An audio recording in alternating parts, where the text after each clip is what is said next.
Subscribe to Winning Mindset channel and press the bell icon to never miss an update. In this video, we are going to discuss everything regarding book selling business, which can help any one of you to earn a handsome amount of money.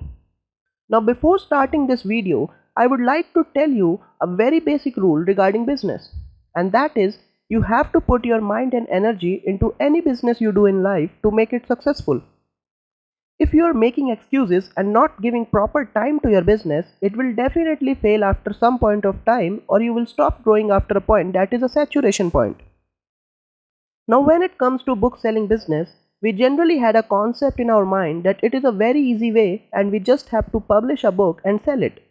Now the calculation in our mind goes like, let's say we have the cost of per book as rupees 200 and we just have to sell around 10,000 copies of that, and then it will be equivalent to 20 lakh rupees. Well, that's not the actual scenario. People have hidden a lot of things from you if you also know this much only. So to understand how much a normal author usually makes, it is very important to know and understand the sources of income for any author. So generally an author earns from any of the below 7 revenues. Number 1, royalty. Number 2, translation rights. Number 3, overseas rights. Number 4, film rights. Number 5, merchandising opportunities. Number 6, speaking assignments. Number 7, newspaper columns. So these are the 7 ways from which an author can earn a good amount of money. So number 1 is the royalty. Royalty is the amount or the percentage of the money you will get on the price of your each book sold. Usually this is offered to the authors from the publishers. Debut authors get between 5 to 7.5% of MRP for paperback. This goes up depending on who the publisher is and how successful authors' previous books have been. Debut authors often are so happy that they accept any royalty that the publisher throws at them.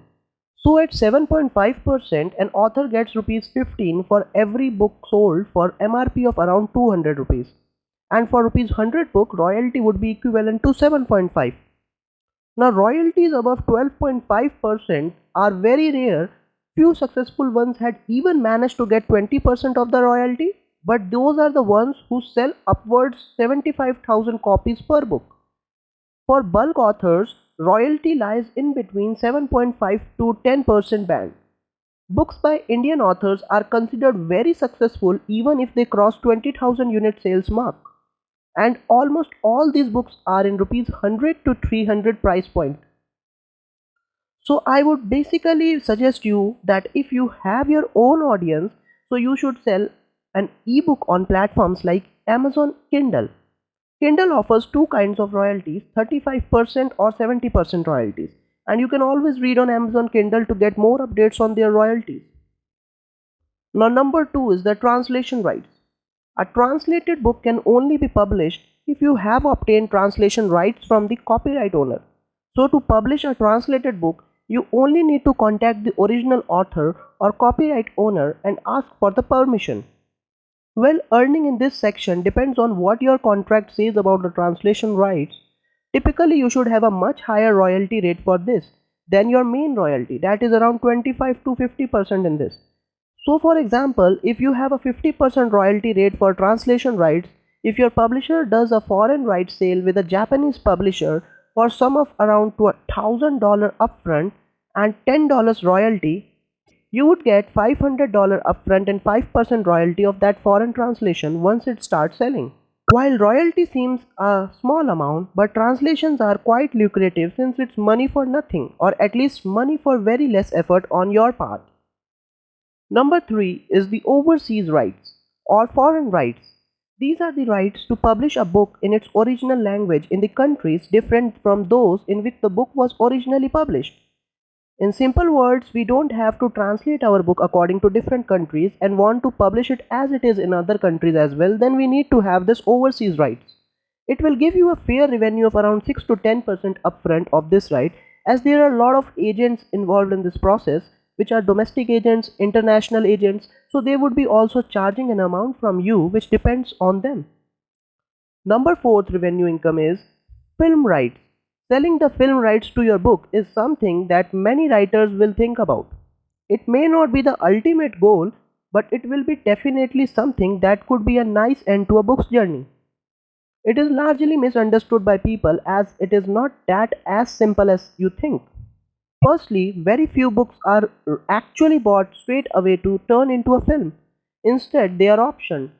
What this means is that the studio, agents, producers, or whomever produce it has the option to make a film out of it.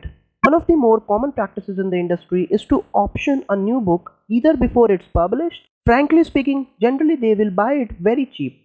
And as it is so new, the writer and their agents don't have much room for the negotiation. Once the company has the option, they will decide if they want to make a film, and if you are one of the lucky ones, they will again purchase the rights to make it. They will pay you again at this stage, and the price will depend upon the film's budget and the success of the book. Now, fifth one is merchandising rights. It refers to the rights to create, market, and sell the products, basically, merchandise the products based on the book or its characters and settings. Jurassic Park t shirts is the example of this right. This happens many times that authors don't realize that many publishing contracts contains an exclusive license of all merchandising rights to the publisher. However, there are no legal obligations for authors to license the merchandising rights to the publisher at all. So, while signing the contract, be careful in reading it. The grant of merchandising rights is usually located in the subsidiary rights paragraph. Number 6 source of income is speaking assignments. Well, it can only help you generate income if there is already a good growth in your career as an author. It depends on how many books you have written and how famous you are. Some do get paid to travel and promote, but most don't. It depends entirely on the sales number of the book and whether the publisher feels that paying for a tour will substantially increase more sales. Number 7th income source is the newspaper columns. It is recurring piece or article in a newspaper, magazine, or other publication where the writer expresses their own opinion in few columns allotted to them by the newspaper organization. Normally, writers who are new are paid very less, that is rupees 1 to rupees 2 per word. If you can write a cover story for a magazine, you can get paid up to rupees 4 per word if your article is good. You can only negotiate here if you are a known writer. So I hope this has given you a brief explanation of starting a book business. Now if you like this video, please subscribe this channel to get more updates from Winning Mindset.